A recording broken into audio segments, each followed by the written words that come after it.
Мен азыр эч бир жака айтпаган, эч бир интервьюга айтпаган бир сырымды айтам. Мен убак болгон, бир убак болгон. Азыр ушундай убак болгон. Мен даже балдарым шылын колум менен жууган убак болгон да.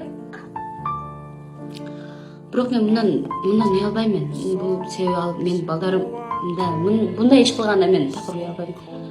Анан дагы мен жаштыгым, балалыгым өтө кыйынчылык менен өткөн десем болот да.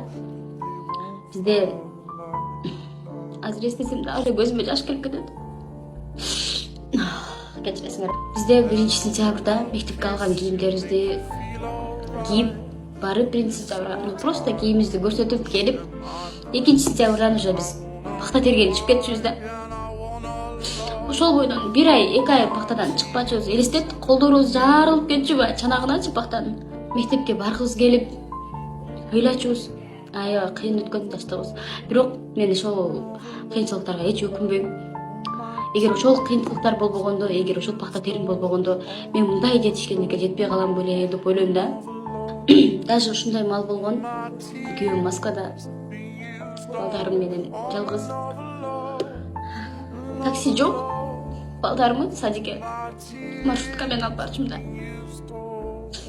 Эми Кудайга шүгүр, ал күндөрдүн баары өтүп кетти.